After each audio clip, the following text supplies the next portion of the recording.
Coming up on Mountain News this morning, one health organization is providing help to those without insurance to reach out to their community.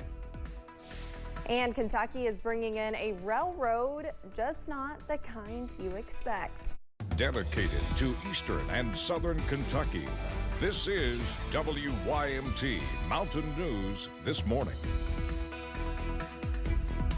Good morning, I'm Olivia Calfee. We are coming up on 5 a.m. on July 31st. Now let's check in with Chief Forecaster Brandon Robinson for a look at your forecast this morning. Now, Brandon, whenever I was on my way in, I was seeing quite a bit of fog. Yes. So definitely people need to be careful out there. I don't know how widespread that is. But it is widespread, and I'll show you why here in a second. We also have a dense fog advisory I'm going to tell you about here in just a second as well. Let's take a look at our visibility map. Pretty thick out there. Many folks with zero visibility, including Somerset, London, Williamsburg, Jackson, Hazard, Harlan, and Pikeville, along with Jonesville and Wise. So again, widespread this morning.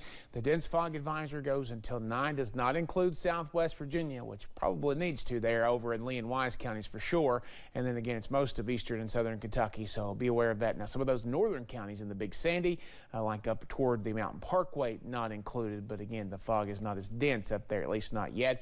You see Jenkins pretty foggy, London, Corbin pretty foggy. Now you see why Moorhead and that area not under that there, Buffalo Mountain and WYMT, pretty foggy. Pikeville, not so much, at least that camera there, but up at the airport, I think it's pretty foggy. Pretty mild out there this morning. Temperatures in the 60s and 70s, 61 in Wise, the cool spot, to about 70 out toward Monticello this morning. So a little bit muggy, but not terrible. It's a little bit cooler than it has been the last couple of days, and we're thankful for that. 84 this afternoon, a mix of sun and clouds. There'll be a stray chance for a passing shower or storm in the heat of the day, but most of us will stay dry. Olivia?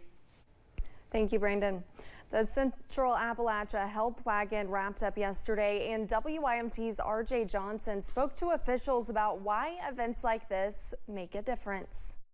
Free dental, eye, and veterinary care brought more than 1,000 people to the Health Wagon in Wise, Virginia. President and CEO of Health Wagon, Dr. Teresa Owens Tyson, says they're doing their part to help those with and without insurance. It's all about removing the barriers. And even if people have got insurance, sometimes they don't have dental insurance, sometimes they don't have eye insurance, and, and certainly not veterinary care, insurance to cover the pets. Which is why she thinks events like this make a difference. And so it's all because they have not had the access to health care. And so the health Wagon is all about changing that. So it's really important to get out into the community, do plenty of outreach, and uncover, hypertension, diabetes, cancers, and get things early so that we can turn around this negative trajectory of healthcare disparities that kind of plague the area. Health Wagon Vice President and Clinical Director Paula Hill Collins says patients were able to save a lot of money by using their services. So we have saved hundreds of thousands of dollars this weekend, and it's so important because we did mammograms, pap smears, colposcopies here on site, and a lot of people do not go to the doctor because they know they're going to have a bill. She says this isn't the last stop for people needing their help. And we'll begin working on those. If they are normal, they'll be getting the results. It's not just like, here, we're doing these and good luck to you. We're going to go through those today and start looking at the labs that are already back. She says this was their first Move Mountain medical mission since the COVID-19 pandemic. In Wise County, RJ Johnson, WYMT Mountain News. Hill Collins says they are planning similar events in Lee County, Virginia, and Whitley County. For more information on events, visit our website at WYMT.com.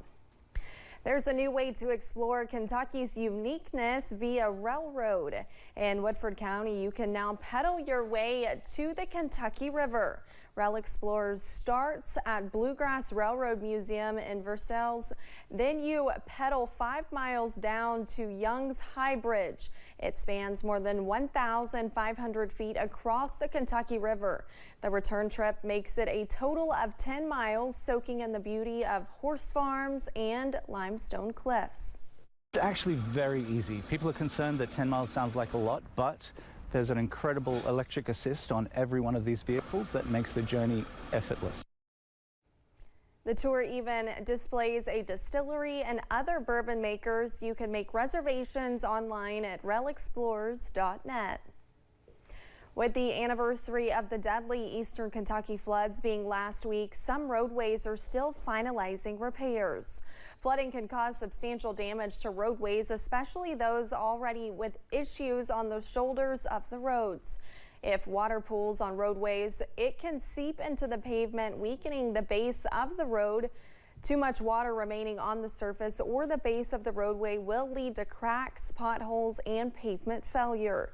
As repairs are wrapping up in parts of Eastern Kentucky, the Kentucky Transportation Cabinet is hoping to implement practices that will protect roadways in future flooding events. Well, we're always looking at ways to improve safety for our routes. We do have a program, HSIP, the Highway Safety Improvement Program, where we identify certain areas that need to be addressed. And that can be building up shoulders, it can be applying friction surface to certain routes.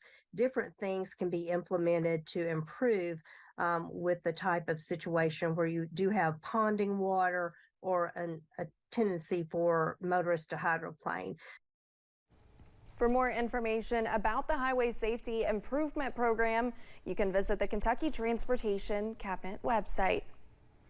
Thanks for getting your day started with us here on Mountain News this morning.